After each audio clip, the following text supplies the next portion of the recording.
Peoples party ने 27वीं तरमीम की तजवीज़ के एक के सिवा तमाम नुकात मुस्तरद कर दिए हैं। CEC इजलास के बाद बिलावल भुट्टो ने मीडिया से गुफ्तगू में कहा कि आर्टिकल 243 में हुकूमत ने तब्दीलियाँ लाने का सोचा है। सेंट्रल एग्जीक्यूटिव कमेटी ने सिर्फ इसी तरमीम की तजवीज़ की हिमायत की है। बिलावल भुट्टो जरदारी ने कहा कि 27वीं तरमीम में आईनी अदालत, NFC, education, pollution planning, executive majesty, जजेस ट्रांसफ़र, इलेक्शन कमीशन से मुतालिक तजवीज़ थी। सूबाई शेयर से मुतालिक शेक को पीपल्स पार्टी मुस्तरद करती है। किसी भी सूरत में इस तजवीज़ की हिमायत करने के लिए तैयार नहीं। डेवलेशन की रिवर्सल की तजवीज़ की हिमायत करने के लिए भी पीपल्स पार्टी तैयार नहीं है। आईनी अदालत पर राय यह है कि चारों सूबों की बराबर नुमाइंदगी हो। नमाज जुमा के बाद सेंट्रल एग्जीक्यूटिव कमेटी का इजलास दोबारा होगा। दीगर तजावीज़ पर हतमी फैसला आज इजलास में होगा। आसान होगा कि मैं बताऊं आपको कि कौन सा प्रपोजल पे हम तैयार हैं, और वो सिर्फ एक है इस वक्त, जो आर्टिकल 243 में हुकूमत ने तब्दीलियां लाने का सोचा है कि वो जॉइंट चीफ्स स्टाफ का ओहदा है, उसका कोई नया लक़ब देना है। नेशनल स्ट्रेटेजिक कमांड का है, उसका एक नया ओहदा देना है। हमारा फील्ड मार्शल का जो ओहदा ये अब मिला है, ये जंग के भारत को शिकस्त दिलवाने के बाद का, सिर्फ ये जो आईनी तरमीम हमारे सामने है वो पाकिस्तान पीपल्स पार्टी की सेंट्रल एग्जीक्यूटिव कमेटी ने मुझे इजाज़त दी है, इसका हमायत करें। बाकी जो पॉइंट्स है या वो पूरी तरह से मुस्तरद हुए हैं या हमारा गुफ्तगू उन पे कंटिन्यू होगा। वफाकी काबीना से 27वीं आईनी तरमीम का मुसवदा आज मंजूर होने का इम्कान है। वज़ीर आज़म शहबाज शरीफ ने काबीना का इजलास सुबह 9 बजे तलब कर लिया है। ज़राए के मुताबिक इजलास में वफाकी काबीना को 27वीं आईनी तरमीम के मुसवदे पर ब्रीफ किया जाएगा, जिसके बाद वफाकी काबीना आईनी तरमीम के मुसवदे की मंजूरी देगी। दूसरी जानब हुकूमत ने 27वीं तरमीम पर इत्तफाक़ राय के लिए इत्तेहादियों से राबते तेज़ कर दिए हैं। वज़ीर आज़म शहबाज शरीफ से MQM पाकिस्तान, मुस्लिम लीग काफ, इस्तेहकाम पाकिस्तान पार्टी और बलोचिस्तान अवामी पार्टी के वफूद ने अलग अलग मुलाकातें की हैं, जिनमें 27वीं आईनी तरमीम पर तबादला ख्याल किया गया।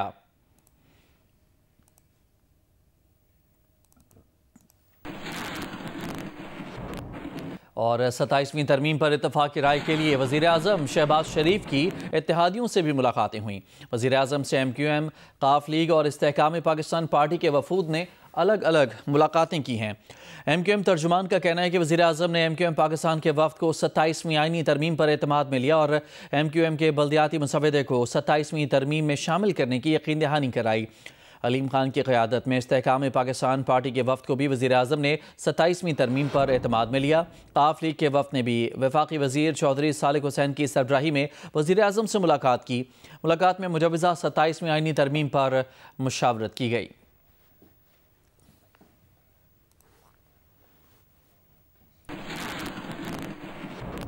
MQM और JUI के रहनुमाओं की मुश्तरका मीडिया टॉक। MQM के रहनुमा मुस्तफ़ा कमाल ने कहा है कि MQM का वफ़द खालिद मकबूल सिद्दीकी की सरबराही में मौलाना फजलुर रहमान के पास आया।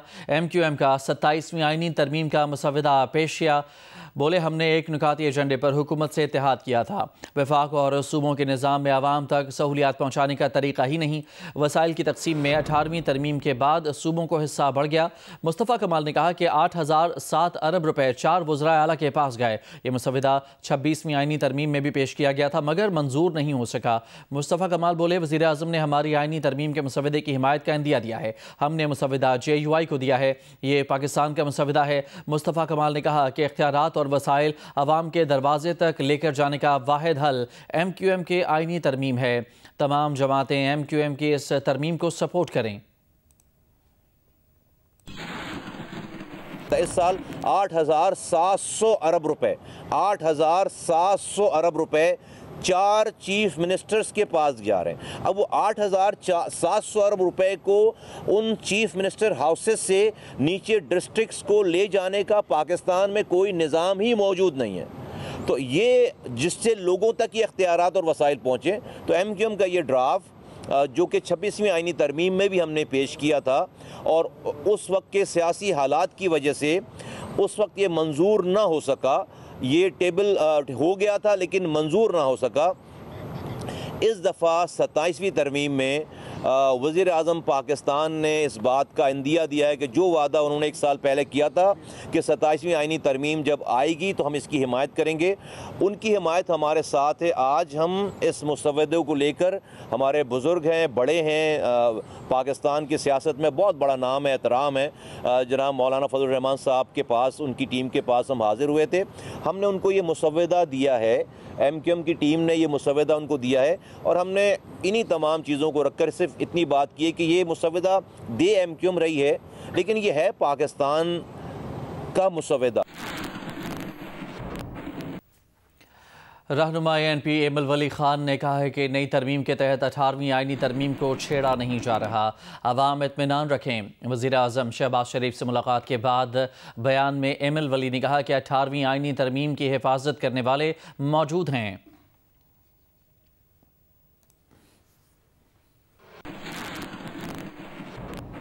चेयरमैन PTI बैरिस्टर गौहर का कहना है कि 26वीं आईनी तरमीम भी गलत थी, 27वीं आईनी तरमीम भी गलत है। लाहौर हाई कोर्ट में मीडिया से गुफ्तगू में इल्ज़ाम आयद किया कि हुकूमत अंधेरे में तरामीम मंजूर कराती है। 26वीं तरमीम में स्पेशल कमेटी में जो मसवदा हमारे साथ मंजूर हुआ था वो सेनेट में पेश नहीं किया गया था।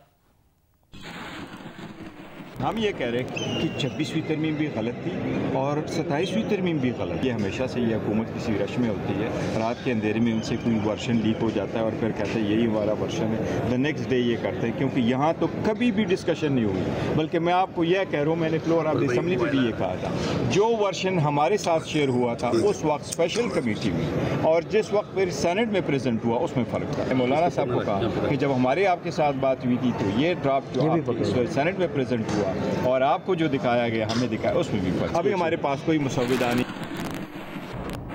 वज़ीर आला सिंध सैयद मुराद अली शाह ने कहा है कि NFC वॉर को वापस होने नहीं देंगे, जबकि 18वीं तरमीम को भी रोल बैक नहीं होने देंगे। उन्होंने कहा कि 18वीं तरमीम में और भी बहुत सारी चीज़ें हैं। इस सिलसिले में मौलाना फजलुर रहमान ने जो बात की इसका इल्म नहीं है।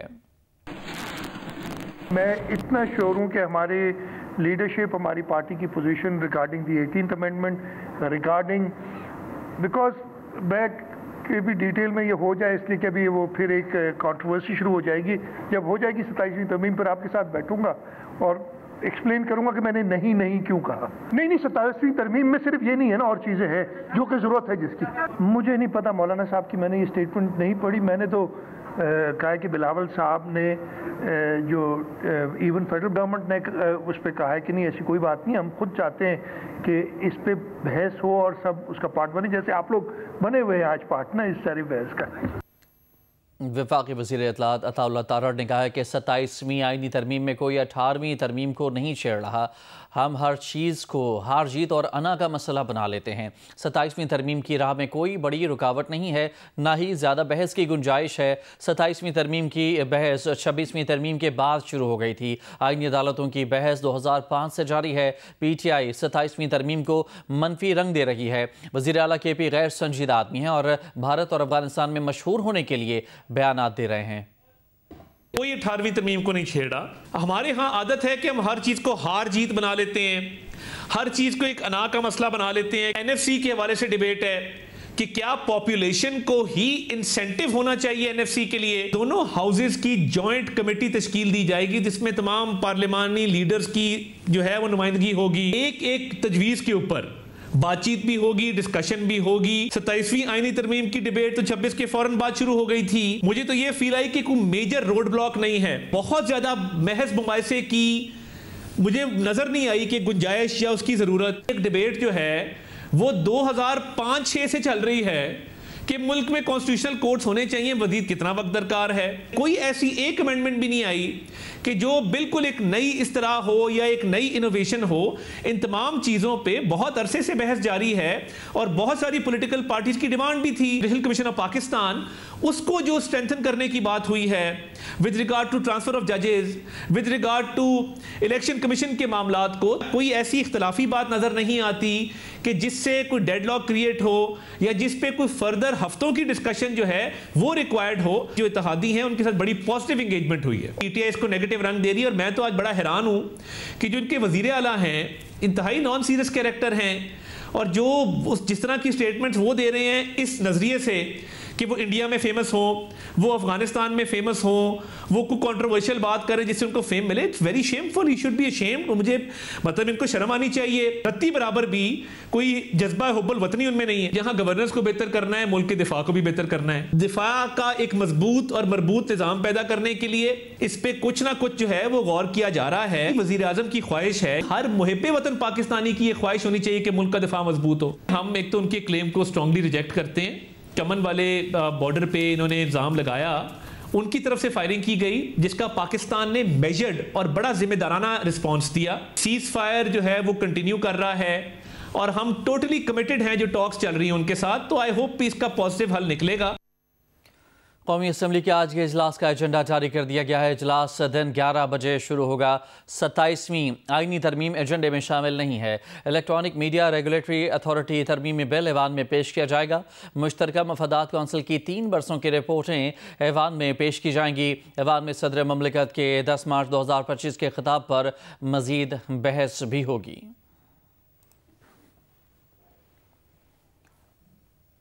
वज़ीर आला पंजाब मरियम नवाज ने कहा है कि भारत को शिकस्त देने के बाद दुनिया अब पाकिस्तान को एक तब्दील रवैये के साथ देख रही है। फ़ख्र का मकाम है कि पंजाब अब ग्लोबल सतह पर जा रहा है। पंजाब में 1.5 बरस में वो काम हुए जिन्हें अब ग्लोबल स्टेज पर लेकर जा रहे हैं। लंदन में मीडिया से गुफ्तगू में कहा कि पंजाब में जराइम की शरह नीचे आई है और ख़वातीन खुद को महफूज तसव्वुर कर रही हैं। इंडिया ने जब अटैक किया तो उसका जिस तरह जवाब दिया, पाकिस्तान के तैयारों ने जिस तरह भारतीय तैयारों को, जो फ्रेंच तैयारे थे उनको गिरा दिया, तो और उस जंग जीती, जेन्युइनली एक जंग जीती। आई थिंक उसमें जो हमारी फील्ड मार्शल साहब है उनको और उनकी पूरी जो हमारी अफवाज पाकिस्तान है उनको पूरा क्रेडिट जाता है।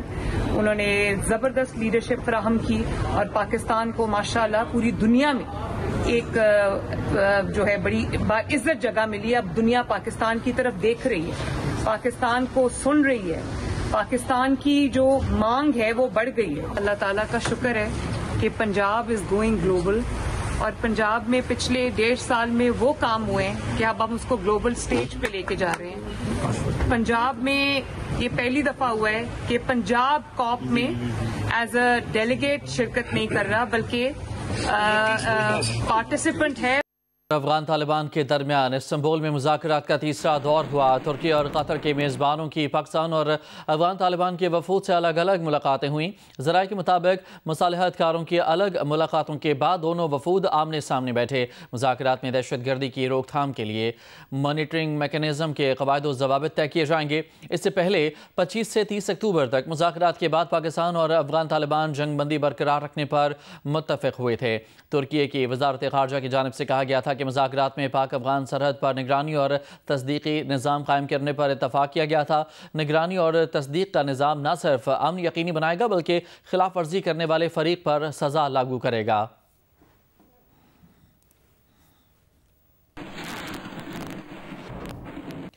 पाकिस्तान ने अफगानिस्तान के इल्ज़ामात मुस्तरद कर दिए। वज़ारत इत्तलाआत के मुताबिक चमन बॉर्डर के वाक़े से मुतालिक अफगान दावे बेबुनियाद हैं। चमन बॉर्डर पर अफगानिस्तान से कुछ अनासर ने पाकिस्तानी पोस्टों पर बिला इख्तियार फायरिंग की।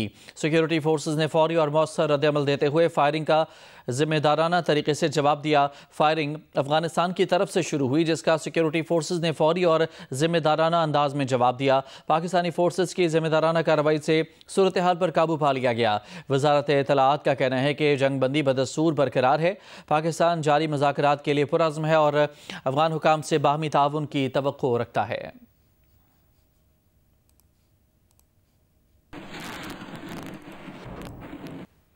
कज़ाकिस्तान इब्राहिमी मुआहदे में शामिल हो रहा है। अमरीकी सदर डोनाल्ड ट्रंप का ऐलान, कहा कि मज़ीद ममालिक इब्राहिमी मुआहदे में शामिल होंगे। अरब मीडिया का कहना है कि कज़ाकिस्तान के इसराइल के साथ सफारती ताल्लुकात हैं। इब्राहिमी मुआहदे में शामिल होना अलामती है। अमरीकी सदर की वस्त एशियाई ममालिक के 5 रहनुमाओं से वाइट हाउस में मुलाकात। गजा, ईरान, रूस, यूक्रेन जंग के अमूर पर बातचीत की गई।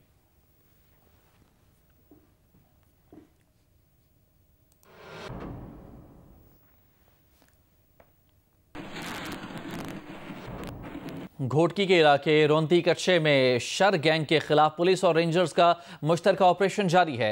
9 डाकू हलाक कर दिए गए हैं। डीएसपी ओवाड़ो अब्दुल कादर सोमरो के मुताबिक ऑपरेशन में हलाक 6 डाकुओं की लाशें तहसील अस्पताल मुंतकिल कर दी गई हैं। जाए वक़ुआ पर मजीद 3 डाकुओं की लाशें मौजूद हैं। फायरिंग के तबादले की वजह से डाकुओं की लाशें उठाने में मुश्किलात का सामना है। गुज़श्ता रोज़ शर गैंग के मुसल्लह अफराद ने हमला करके एक एहलकार समेत 7 अफराद को जाँ बहक और 14 को जख्मी कर दिया था।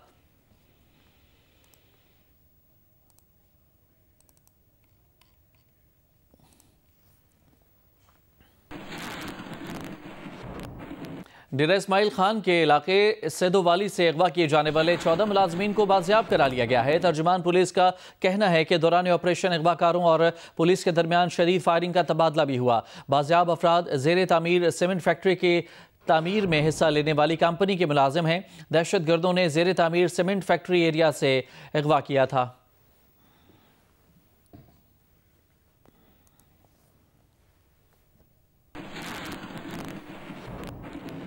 नौशहरा में पोलियो ड्यूटी के दौरान पुलिस एहलकार को कत्ल करने वाला दहशतगर्द मारा गया।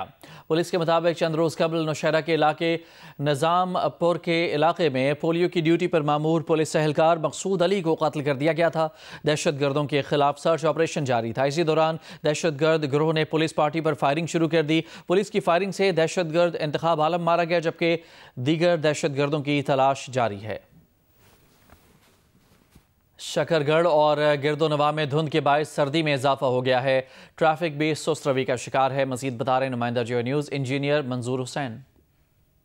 शकरगढ़ शहर और गिरदोनवा में सुबह सवेरे से शदीद धुंध जो है वो छाई हुई है। धुंध के बायस सर्दी में भी इजाफा हो गया है, जिसके बायस शहरी जो है वो अपनी गर्म चादरें, जर्सियाँ और स्वेटर निकालने पर मजबूर हैं। इस वक्त शकरगढ़ का जो दर्जा हरारत है वो 16 डिग्री सेंटीग्रेड है। शकरगढ़ नारोवाल प्लॉट पर नूरकोट से लेकर शकरगढ़ तक हद निगाह महज 20 मीटर, जबकि भजना से लेकर करतारपुर और कक्के के मोड़ तक कहीं हद निगाह 5 मीटर और कहीं पर हद निगाह 0 हो गई है। ट्रैफिक पुलिस का कहना है कि शहरी गैर जरूरी सफर से इज्तनाब करें, फोक लाइट्स का इस्तेमाल करें और कतारों की सूरत में सफर करें। दूसरी जानब धुंध के बायस से ट्रैफिक सुस्तरफी का शिकार है और लाहौर, फैसलाबाद, इस्लामाबाद से आने वाली जो ट्रांसपोर्ट है वो भी ताखीर का शिकार है। जी, हुकूमत सिंध की जानिब से रोड़ी में जदीद तर्ज पर तामीर कैटल कॉलोनी का इफ्तिताह कर दिया गया है। 60 एकड़ पर कायम कैटल कॉलोनी में तमाम सहूलियात के साथ 40 बाड़ों में 2500 भैंसें रखने की गुंजाइश है। देखते हैं यासिर फारूकी की रिपोर्ट। सूबाई वजीर बल्दियात नासिर शाह ने रोड़ी इंटरचेंज के करीब 60 एकड़ रकबे पर जदीद तर्ज पर तामीर होने वाली कैटल कॉलोनी का इफ्तिताह किया। आज विजिट करने के बाद ये दावे से कह सकता हूँ कि पाकिस्तान की जो बेहतरीन कैटल कॉलोनीज होंगी आप उनको इससे कंपेयर कर सकते हैं और मे बी यहाँ आपको कुछ मजीद बेहतर चीज़ें मिलें। 61 करोड़ रुपए लागत से तामीर कैटल कॉलोनी के 40 यूनिट्स मालकाना हुकूक के साथ रोड़ी के बाड़े मालकान को फराहम किए गए हैं, जहां तमाम तर सहूलियात के साथ 2500 से जायद मवेशी रखने की गुंजाइश है। रोड़ी सिटी में बाड़े थे, वहां पर लोगों को बहुत तकलीफ थी। इंसिडेंट्स आए दिन हुआ करते थे, रोड एक्सीडेंट, स्पेशली बाइक्स के रोड ब्लॉक्स हो जाते थे। हमारी भैंसें यहाँ से खुलकर यहाँ इसी बाउंड्री वॉल के अंदर ही तालाब है उसमें जाती हैं। बहुत अच्छी एक मस्जिद बनाई है, पुलिस चौकी बनाई हुई है। पानी जो है नारा कैनाल से लिफ्ट करके यहाँ पे पहुँचाया गया है।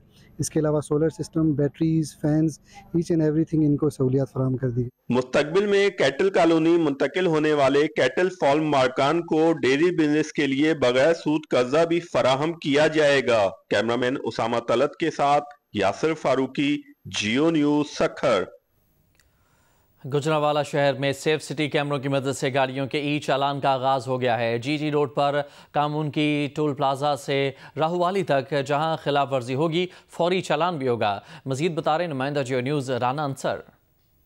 आज ही गुजरांवाला में भी पहली बार अब ई चालानिंग का अमल शुरू कर दिया गया है। हम इस वक्त मौजूद हैं गुजरांवाला सेफ सिटी अथॉरिटी की इमारत में। यहाँ आप देख सकते हैं मेरे पीछे ये जो स्क्रीन पर जगह जगह लाइव मॉनिटरिंग हो रही है, ये शहर के वो कैमरे हैं। 1600 से ज़ायद गुजरांवाला शहर में कैमरे लगे हुए हैं। जहाँ भी कोई ट्रैफिक की वायोलेशन करेगा फौरी तौर पर उसका चालान होगा। लेकिन यहाँ एक दिलचस्प बात है कि गुजरांवाला में तो ट्रैफिक सिग्नल ही नहीं है। तो एसएसपी हैं सेफ सिटी अथॉरिटी के इरफान सुलहरिया साहब, उनसे बात करते हैं। सर, गुजरांवाला में कौन सी वायोलेशंस पर चालान किए जाएंगे? गुजरांवाला की ट्रैफिक का सबसे बड़ा मसला वन वे की वायोलेशन है, लेन डिसिप्लिन की पाबंदी ना करना है और गलत जगह से टर्न लेना है, ओवर स्पीडिंग है, दौरान ड्राइविंग मोबाइल फोन का इस्तेमाल है और हेलमेट नहीं पहनना या सीट बेल्ट नहीं लगाना। इन तमाम वायोलेशन पे चालान होगा। 5 चालान अगर उससे जमा नहीं होंगे तो उसकी गाड़ी कन्फिस्केट हो जाएगी और उसके बाद उसको चालान भी जमा करवाने पड़ेंगे और गाड़ी ड्यू प्रोसेस से वापस लेनी पड़ेगी। अजी, आपने बात सुनी। आप गुजरांवाला के शहरी तैयार हो जाएं, जहां भी वो ट्रैफिक रूल्स की वायोलेशन करेंगे फौरी तौर पर चालान होगा। जनूबी अफ्रीका ने पाकिस्तान को दूसरे वनडे में एक तरफा मुकाबले के बाद 8 विकेटों से हरा दिया।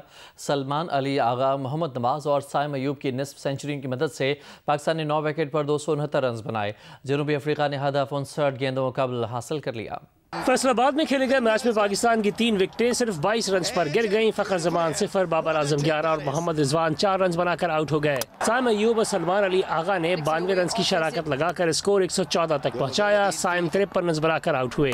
हुसैन तलत ने 10 और सलमान अली आगा ने 69 रन की इनिंग्स खेली।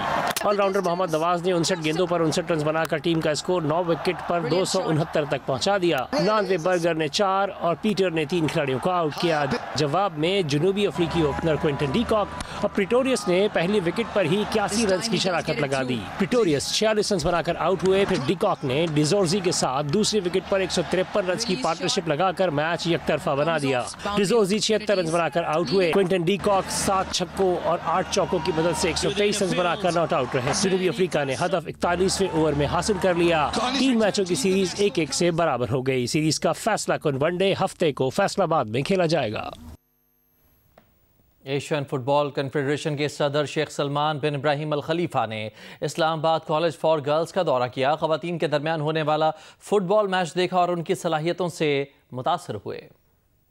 एफसी के सदर और फीफा के सीनियर नायब सदर शेख सलमान बिन इब्राहिम अल खलीफा ने Islamabad college for girls F62 का दौरा किया, जहां उन्होंने तालिबात के दरमियान होने वाला फुटबॉल मैच देखा। इस मौके पर वफाकी सेक्रेटरी बैन सूबाई राब्ता मुहिउद्दीन वानी और वफाकी पार्लिमानी सेक्रेटरी किरंडार भी मौजूद थे। शेख सलमान बिन इब्राहिम अल खलीफा ने कहा कि पाकिस्तान में नौजवान लड़कियों को फुटबॉल के मैदान में अपनी सलाहियतें दिखाते देखकर बेहद खुशी हुई। उन्होंने कहा कि फुटबॉल ऐसा खेल है जो न सिर्फ जिस्मानी ताकत बल्कि एतमाद और हौसले को भी फरोग देता है।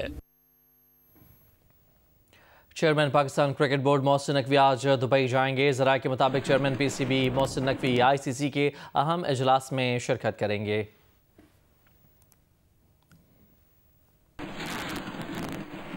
दसवीं थल जीप रैली का आज दूसरा रोज़ है। आज क्वालिफाइंग राउंड के मुकाबले होंगे। गुज़श्ता रोज़ रजिस्ट्रेशन कराने वाले तमाम रेसर्स आज 3 किलोमीटर तवील ट्रैक पर गाड़ियां दौड़ाएंगे। मज़ीद बता रहे हैं नुमाइंदा जियो न्यूज़ मोहम्मद अदनान मुश्तबा।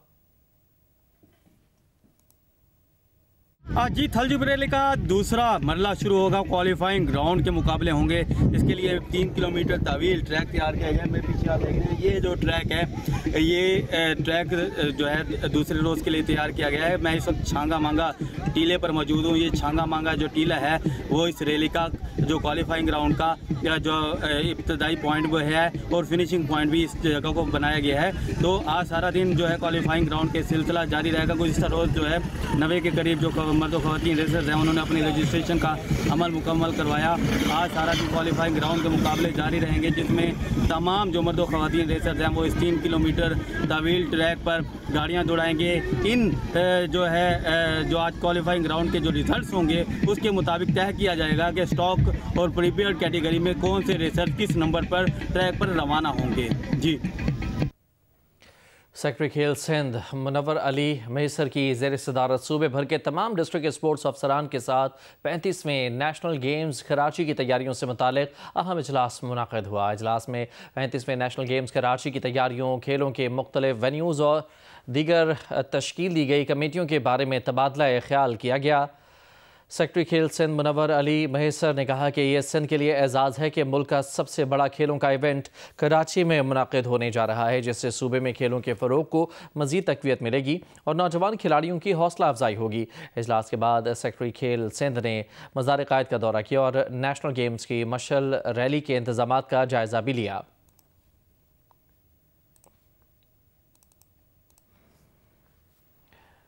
वज़ीर आला पंजाब के ब्यूटिफिकेशन प्रोजेक्ट के तहत ज़िला चकवाल में छप्पड़ बाजार के असर नौ तामीर के मंसूबे पर काम का आगाज़ कर दिया गया है।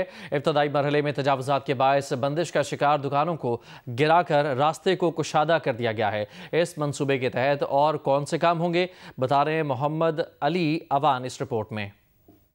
ये है चकवाल के दिल में वाक़ई कदीमी छप्पड़ बाजार, जिसकी रीमॉडलिंग का मंसूबा शुरू हो चुका है, जिस पर 300 मिलियन रुपए लागत आएगी। ब्यूटिफिकेशन प्रोजेक्ट के तहत बाबे चकवाल की असर नो तामीर, plantation, green belt, underground wiring, tough tiles लगाने, पब्लिक टॉयलेट्स बनाने और यकसा फ्रंट की हामिल दुकानों समेत जदीद तर्ज की स्ट्रीट लाइट्स भी नस्ब की जाएंगी। इस मंसूबे से न सिर्फ शहर की खूबसूरती में इजाफा होगा, बल्कि कारोबारी सरगर्मियों को भी फरोग मिलेगा। डिप्टी कमिश्नर सारा हयात के मुताबिक मंसूबा जल्द पाया तकमील को पहुँचेगा। पब्लिक पार्क्स की तज़ीन और आराइश भी इसी मंसूबे का हिस्सा है। एक तो हम उसकी इलेक्ट्रिफिकेशन अंडरग्राउंड करेंगे, उसके अलावा पब्लिक वॉशरूम्स और पब्लिक के लिए ड्रिंकिंग फैसिलिटीज़, बैठने के लिए जगह और उसकी जनरल अपलिफ्ट और फसाड की खूबसूरती के हवाले से, ताकि एक आवाम को एक अच्छी फैसिलिटी वाली जगह मुयसर हो सके। मुस्तकबिल करीब में इसी मंसूबे के तहत रावलपिंडी बाईपास से मुंसलिक चकवाल के तारीखी रेलवे स्टेशन को भी फ़ाल किया जाएगा। कमेटी पार्क में कैफेटेरिया और लेडीज क्लब की तामीर भी की जाएगी।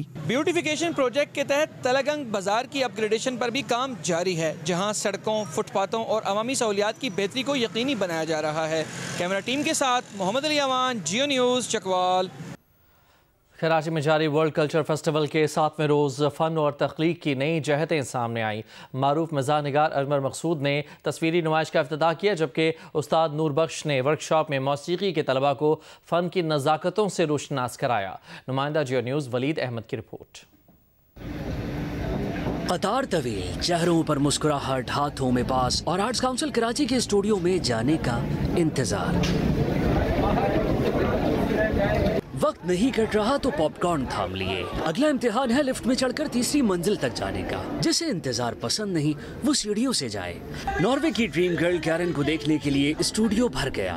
कैरन की मज़ाहिया और गैर मुतवक्का परफॉर्मेंस ने हाज़रीन को मगरिबी थिएटर का लुत्फ दिया। फन सिर्फ थिएटर तक महदूद न रहा, पेंटिंग स्टूडियो में रंगों ने कहानियां भी सुनाई। मारूफ मुसव्विर और क्यूरेटर शाहिद रसाम के 16 शागिर्दों ने 22 फनपारों में अपने एहसासात, ख्वाब और मुशाहिदात को कैनवस पर जिंदा कर दिया। किसी का ताल्लुक लियारी से, तो कोई लियाकताबाद से, कोई इंटीरियर सेंस से, कोई बलूचिस्तान से, कोई केपी से, कोई जीबी से, कश्मीर से, और सिर्फ एक ही चीज़ थी, वो था टैलेंट देखा और उनके अंदर जो फायर इन द बैली जिसे आप कहते हैं अंग्रेज़ी में, वो इनमें था, तो बस इनका इंतखाब किया। 149 कंट्रीज से यहाँ पे आर्टिस्ट मौजूद हैं, आ रहे हैं, 1 महीने तक आते रहेंगे और ये हमारे लिए बहुत बड़ी बात है कि हम उनको रिप्रेजेंट कर रहे हैं और अपने आप को प्रेजेंट कर रहे हैं। आर्ट वर्क जो 2 डिफरेंट थिंग्स को कंबाइन करता है, लाइक जैसे मैंने एक हाफ फ्राई एग कार्व किया है मार्बल पे, तो विच इज़ बहुत ज़्यादा सॉफ्ट है और जो मीडियम है वो बहुत ज़्यादा हार्ड है। सेल्फ पोर्ट्रेट एक काफ़ी वनरेबल चीज़ है कि आर्टिस्ट डायरेक्टली ऑडियंस के साथ कनेक्ट होता है। अगर मैं गैलरी में नहीं भी हूँ तो मेरा काम है और उसमें मैं हूँ, मौजूद हूँ, तो ऑडियंस के साथ ऑटोमेटिकली एक कनेक्शन क्रिएट हो जाता है। फेस्टिवल के मौसीकी जोन में उस्ताद नूर बख्श ने सिंधी और बलूची सकाफत के संगम से ऐसी धुनें छेड़ी कि सामईन लम्हे भर को वक्त भूल गए। आर्ट्स काउंसिल कराची में जारी आलमी सकाफती मेला 7 दिसंबर तक फन, मिज़ाह और मौसीकी की नई कोपले खिलाता रहेगा। कैमरामैन जुबैरुद्दीन और अदनान ज़ैदी के साथ वलीद अहमद, जियो न्यूज़ कराची। कनरी मंडी में सुर्ख मिर्च की आमद का सिलसिला जारी है, जिससे एक जानब जहां इलाके की तिजारती सरगर्मियों में इजाफा हुआ है, वहीं दूसरी जानब मिर्च मंडी मुल्की और गैर मुल्की इदारों की तवज्जो का मरकज़ बन गई है। उमरकोट से देखिए महबूब आलम की रिपोर्ट। उमरकोट की तहसील कुंडरी में 15,000 एकड़ से ज़ायद रकबे पर काश्त की जाने वाली सनम और लोंगी डंडी कट मिर्च अपनी सुर्ख रंगत और तीखे जायके की वजह से न सिर्फ एशियाई बल्कि कई यूरोपीय ममालिक में पसंद की जाती है। इन दिनों मिर्च मंडी में योमिया 5000 से ज़ायद सुर्ख मिर्च की बोरियों की आमद हो रही है। सनम मिर्च 20 और लौंगी मिर्च की 25,000 रुपये फ़ी मन तक में ख़रीदारी की जा रही है, जिसके बायस जहां इलाके की तिजारती सरगर्मियों में इजाफा हुआ है, तो वहीं दूसरी जानिब मिर्च मंडी मुल्की और गैर मुल्की इदारों की तवज्जो का मरकज़ बन गई है। हम मकामी काश्तकारों को कहना है कि हुकूमत आलमी इदारों के ताउन से बरामदात बढ़ाने, तहकीकाती इदारों को फ़आल करने और मौसमियाती तब्दीलियों के असरात कम करने के इक़दाम करे तो ज़राई शोबे के दरपेश मसाइल में कमी आ सकती है, जिससे काश्तकारों को पैदावार के साथ अपनी फसलों के अच्छे दाम हासिल हो सकते हैं। कैमरा टीम के साथ महबूब आलम, जियो न्यूज़, कुंडरी, ज़िला उमरकोट। खबर देंगे आपको, वफाकी काबीना का आज होने वाला इजलास मुलतवी कर दिया गया है। ज़राए के मुताबिक वज़ीर आज़म की मसरूफियात के बायस काबीना इजलास मुलतवी किया गया था। ये इजलास आज सुबह 9 बजे तलब किया गया था, जिसे मुलतवी किया गया है। आज के इस इजलास में 27वीं आइनी तरमीम का मसवदा मंजूर होने का इम्कान ज़ाहिर किया गया था और अब ये ताज़ा तरीन खबर आई है कि वज़ीर आज़म की मसरूफियात के बायस काबीना इजलास मुलतवी कर दिया गया है। सुबह 9 बजे इस इजलास को तलब किया गया था। वफाकी काबीना को 27वीं आइनी तरमीम के मसवदे पर ब्रीफिंग दी जानी थी। ब्रीफिंग के बाद वफाकी काबीना ये तवक्को की जा रही थी कि इस आइनी तरमीम के मसवदे की मंजूरी देगी और मज़ीद इस हवाले से ये भी बताया गया था कि वज़ीर आज़म शहबाज शरीफ से मुत्तहिदा कौमी मूवमेंट काफ लीग इस्तेहकाम पाकिस्तान पार्टी और दीगर जमातों के वफूद की मुलाकातें भी हुई थी और आज के इस इजलास में मसवदा पेश किया जाना था, जिसे अब मुलतवी किया गया है।